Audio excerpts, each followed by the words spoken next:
अगर आजाद उड़ना चाहते हो ना तो एक बाज की तरह बनना, वही बाज जो बादलों को छाती चीर कर उससे भी ऊपर उड़ता है। दोस्तों आज मैं आपको बाज की 6 एटीट्यूड रूल बताऊंगा जो अगर एक आम आदमी अपनी जिंदगी में फॉलो करना शुरू कर दे तो किसी का बाप भी उसके सामने टिक नहीं पाएगा, छेड़ नहीं पाएगा, उसे रोक नहीं पाएगा। लेकिन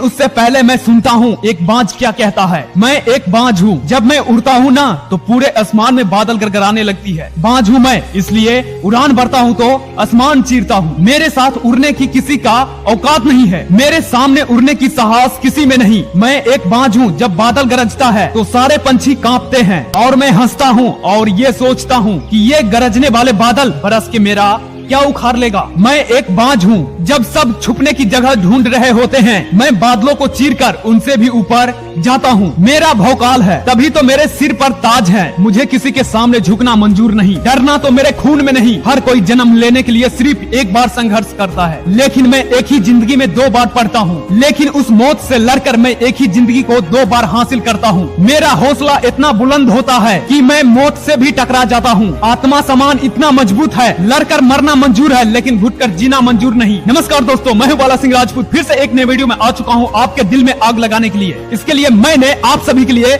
मैदान में उतर चुका हूं, तो अपनी कुर्सी की पेटी बांध लो क्योंकि सैर करेंगे उस आसमान की जहां की राजा एक बाज है। मैं कहता हूं सीखने के लिए इतना कुछ है ना बाज से, इतना तुम धरती के शायद किसी भी जीव से ना सीख सको। एटीट्यूड की बात करें, बाज का एटीट्यूड सबका बाप है। बात अगर भरोसे की करें, बाज की भरोसा अपने आप में सबसे ज्यादा मजबूत है। बात अगर ऊंचाइयों की करे या जिगर की करे, बाज तो जंगल का शेर नहीं है लेकिन अपने आसमान का काल है। वो काल जिसके उड़ने से दूसरे पंछी उसकी परछाई महसूस करके ऐसी जगह छुपते हैं जब तक वो चला नहीं जाए वो बाहर नहीं निकलते। खुले आसमान में एक ऐसा भौकाल होता है बाज का। दोस्तों आज की इस वीडियो में हम बताने वाला हूँ बाज की 3 एटीट्यूड रूल जो अगर एक आम आदमी अपने जिंदगी में फॉलो करना शुरू कर दे तो किसी का बाप भी उसके सामने टिक नहीं पाएगा, छेड़ नहीं पाएगा, उसे रोक नहीं पाएगा। एटीट्यूड रूल नंबर 1, एक फितरत होती है बाजों में। अपने जिगर पर पहुंचने के लिए उन्हें कितने भी चुनौतियों से टकराना क्यों ना पड़े वो टकरा जाते हैं। ऐसी फितरत जिस प्राणी में मिले, चाहे जिस भी इंसान में देखे, वो भी जिगर पर पहुंचे हैं। बाज भी उन्हीं में से एक होता है। वो चाहता है और उम्मीद रखता है कि उसका इलाका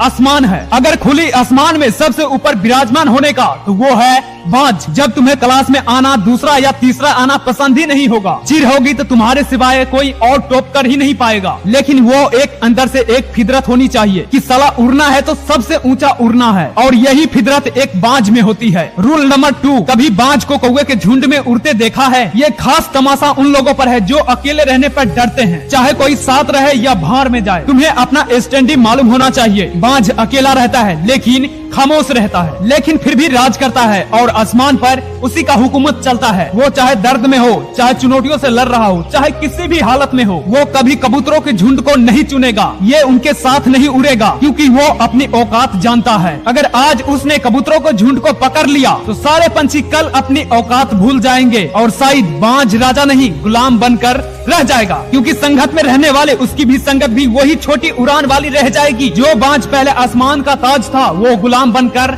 रह जाएगा। बस इसी वजह से बाज एक हमेशा अकेला उड़ता है और सबसे ऊंचा उड़ता है, और यही वजह है कि वो राज करता है। रूल नंबर 3, एक बाज के खून में लेरना लिखा होता है। ऐसा क्यों बोल रहा हूँ जानते हो? जब एक बाज 40 साल का हो जाता है ना, तब उसको अपनी जिंदगी से एक दोबारा से जंग लड़नी पड़ती है। उसकी पंख इतनी ज्यादा भारी हो जाते हैं वो उनकी दबाव के चलते उड़ भी नहीं सकता। उसकी नाखून इतने लंबे हो जाते हैं कि वो अब शिकार नहीं कर पाता। उसकी चोंच इतनी मुड़ जाती है कि वो मांस को चबा नहीं पाता। ऐसे एक नहीं, ऐसे कई चुनौतियाँ आते हैं बाज के पास। बाज के पास 2 रास्ता होते हैं। पहला तो वो सबको झेलता रहे, एक दर्दनाक मौत से कबूल हो जाएं, या अपने आप को कष्ट दें, या सब कुछ नोचकर एक नया जन्म ले। अगले 40 साल सुकून से सबसे पहले बनकर राजा बिताएं। हर बार वो दूसरा रास्ता अपनाता है क्योंकि लड़ना उसके खून में होता है। उसकी खानदान, उसने सब कोई यही किया है और वो भी वही करता है। सबसे पहले चोंच से अपने सारी पंख उखाड़ लेता है जिससे बहुत खून निकलता है, और अपने नाखून को पत्थर पर मार मार के तोड़ लेता है जिससे और खून निकलता है। अपने वो हर अंग को नया करने के लिए कष्ट सहता है, लेकिन ये आसान नहीं होता। लेकिन 6 महीने के बाद नया नाखून